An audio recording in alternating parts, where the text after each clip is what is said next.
Assalamualaikum warahmatullahi wabarakatuh. Apa kabar sobat sekalian? Jumpa lagi di channel Drama Turun ini. Kali ini kita akan membahas berita dan masih hangat perbincangan, yaitu tentang polling yang diadakan oleh ILC. ILC bikin polling Capres Jilid 2, pemenangnya lagi-lagi Anies Baswedan, yang sukses singkirkan Ganjar hingga Prabowo. Ini sesuai yang dilansir oleh wartaekonomi.co.id. Langsung saja kita baca dan kita ulas. Warta Ekonomi Jakarta, Anies Baswedan lagi-lagi memenangkan survei calon presiden Capres yang diadakan oleh Indonesian Lawyers Club ILC lewat polling di Twitter. Dalam polling itu, ia mengungguli 3 nama lainnya, yakni Gubernur Jawa Tengah Ganjar Pranowo, Menteri Pertahanan Menhan Prabowo Subianto, dan Menteri Koordinator Bidang Perekonomian RI sekaligus Ketua Umum DPP Partai Golkar Airlangga Hartarto. Sebanyak 59% voters memilih Anies Baswedan, disusul 18% voters memilih Ganjar Pranowo, sementara 15% voters memilih Airlangga Hartarto, sedangkan 8% voters memilih Prabowo Subianto. Hasil akhir 59% voters memilih Anies Baswedan, 18% Ganjar Pranowo, 15% Airlangga Hartarto, dan 8% Prabowo. Polling dilakukan secara terbuka menggunakan fitur poll di Twitter. Periode polling 1 hari, Senin 19.00 hingga Selasa 19.00. Terima kasih 56.000 voters yang sudah ikut berpartisipasi. Cuit akun resmi ILC dikutip fajar.co.id Selasa malam 20 Desember 2022. Akun Twitter Indonesia Lawyers Club @YouTube ILC membuat polling seandainya Pilpres diadakan hari ini, siapa pilihan Anda? Sebelumnya 3 bulan lalu ILC juga membuat polling serupa yang diikuti 56.000 voters. Dalam polling dilakukan secara terbuka dengan menggunakan fitur poll di Twitter. Periode polling 2 hari, yakni Sabtu jam 9 hingga Senin jam 9 kemarin. Dalam polling itu 77% voters memilih Anies Baswedan, disusul Ganjar Pranowo 14%, kemudian Prabowo Subianto sebesar 9%. Ya, sobat sekalian, itu ya polling yang coba diadakan oleh ILC 2 kali berturut-turut ya, Anies Baswedan.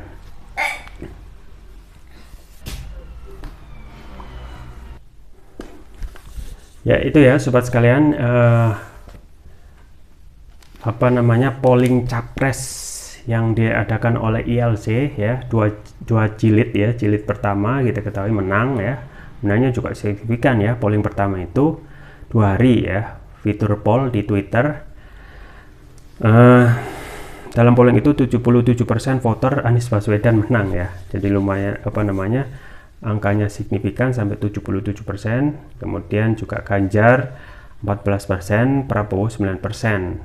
Nah, itu 2 hari ya. Kalau 1 hari sama gitu ya, 59 voters memilih Anies Baswedan, 18% Ganjar Pranowo, dan 15% Airlangga Hartarto, dan 8% Prabowo. Jadi 3 orang itu ataupun 3 yang dijagokan ya, kurang lebih tidak ada perubahan, memang hanya perubahan dalam segi prosentase. Nah, apa yang ingin saya komentari yaitu pertama ya, memang ini tidak bisa menjadi sandaran utama bahwasanya hasil ini sudah fair gitu ya, karena banyak kita belum melihat ya, ini secara keseluruhan bisa dijadikan pegangan ya, tidak bisa dipegang mentah-mentah, tetapi hanya sebagai indikator bahwasanya Anies dalam ILC itu ya menang gitu ya. Nah, kemungkinan juga kalau lembaga survei yang lain kadang berkata berbeda gitu ya. Tapi kalau kita so far kalau kita melihat kiprah ILC masih bisa dipertanggungjawabkan menjadi lembaga yang independen untuk memberitakan, dan juga kalau kita mengadakan survei melewat channel ILC masih bisa dalam tanda kutip dipercayalah ya, daripada lembaga survei yang lain. Artinya dari segi pemberitaan ya, ILC masih menjaga kepentingan ya, informasi secara berimbang ya. Jadi informasi yang sifatnya adil ya dalam hal diskusi gitu ya, menghadirkan informasi berimbang dari yang pro dan juga yang kontra dalam satu diskusi publik yang dilaksanakan oleh ILC. Dan setelah itu otomatis kemungkinan ya memang tidak bisa dijadikan pegangan, tetapi ini indikasi bagi indikator ya bahwasanya Anies itu masih bisa bernafas lega untuk polling lewat Twitter yang dijalankan oleh ILC. Ya, berarti satu hal ya, tentu saja kalau ini satu hal ya, pertama ya, ini tentu saja bisa dimanifestasi ya untuk memperkuat ya kepercayaan partai koalisi perubahan untuk segera mendeklarasikan ya diri ya, koalisi perubahan untuk mendeklarasikan diri dan juga menyolidkan dukungan kepada Anies ya. Kemudian setelah itu tentu saja bagaimana ya menghilangkan tarik menarik ya terkait jabatan yang atau komposisi kabinet yang saat ini masih diperdapatkan ataupun menjadi pertimbangan dari koalisi perubahan. Jadi hilangkan dulu tarik ulur ya, tetapi segera dideklarasikan koalisi perubahan. Meskipun nanti sesuai dengan apa yang disampaikan itu ya, deklarasi koalisi perubahan yang akan mengusung Anies itu bisa dilakukan sendiri-sendiri sesuai dengan mekanisme partai ya. Yang penting nanti pendaftaran memang benar harus didukung oleh ketiga partai tersebut. Dan kita ketahui gitu ya, ini menjadi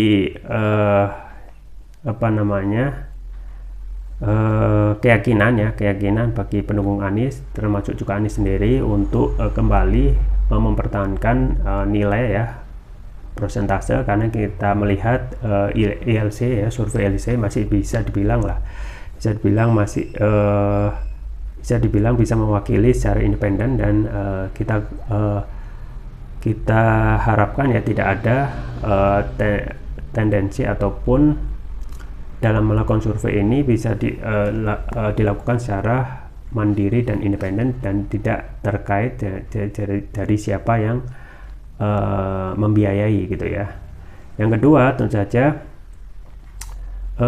ini menjadi PR ya bagi urutan nomor 2 dan seterusnya untuk memperbaiki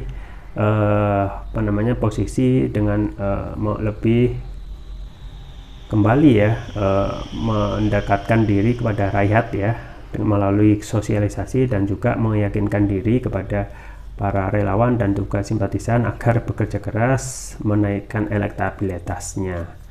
Dan satu hal lagi ya, tentu saja dalam hal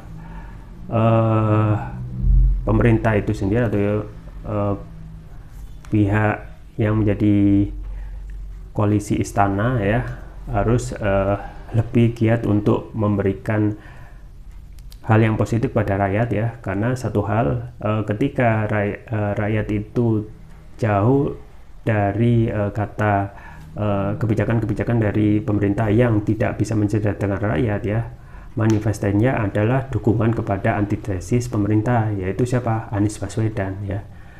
Jadi, dan juga tentu saja satu hal lagi tentang endorse presiden ya. Endorse presiden itu memang harus diakhiri ya, karena pertama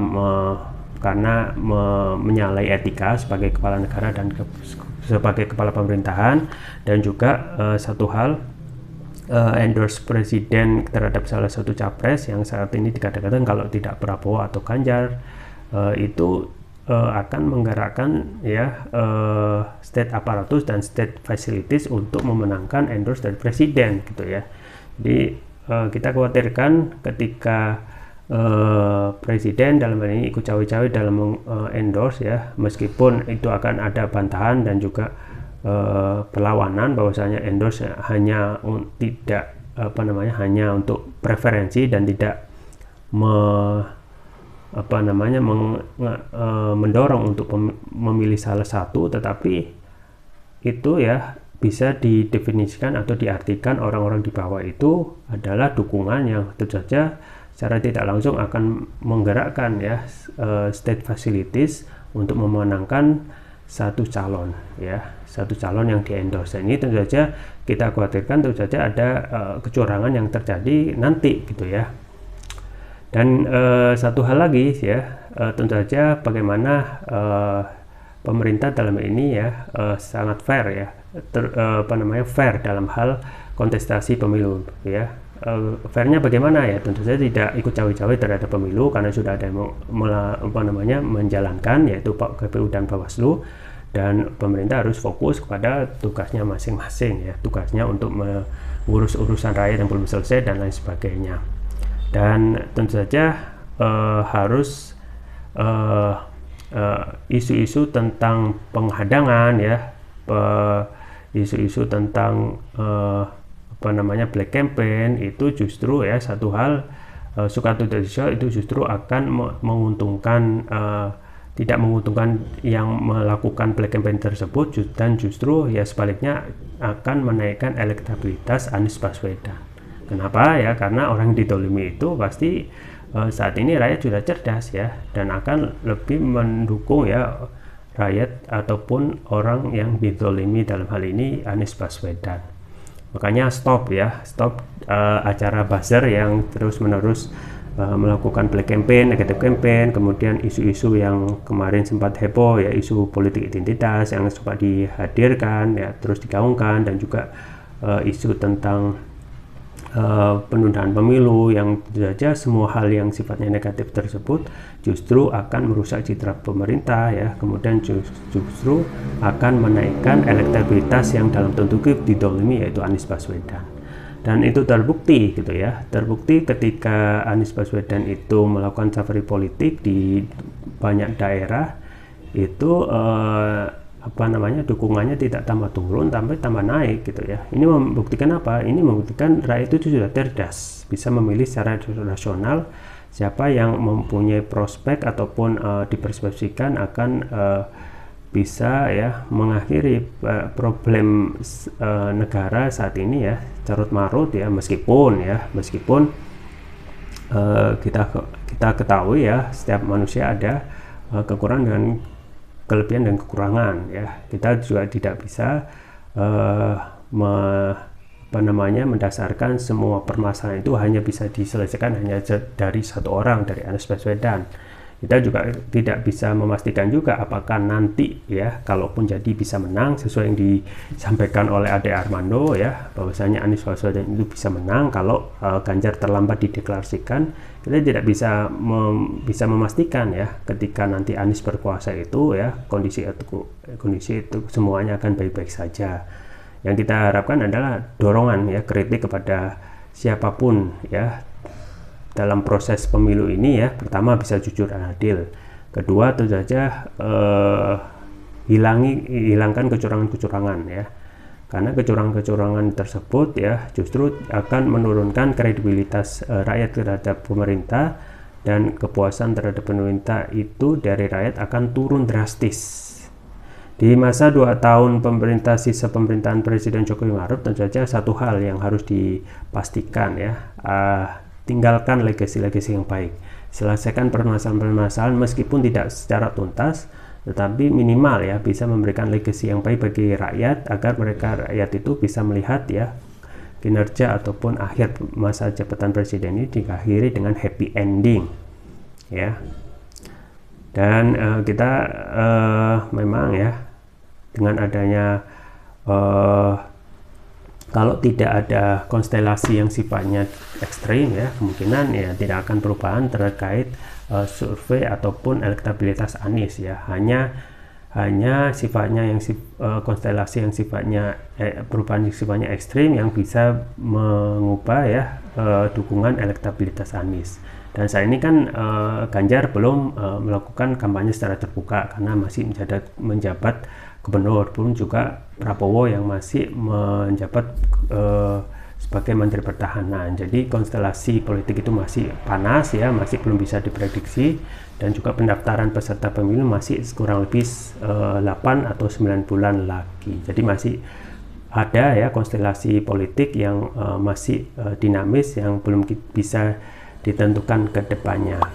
Itu saja yang bisa saya sampaikan, semoga bermanfaat. Jangan lupa like, share, dan subscribe. Sampai jumpa lagi. Wassalamualaikum warahmatullahi wabarakatuh.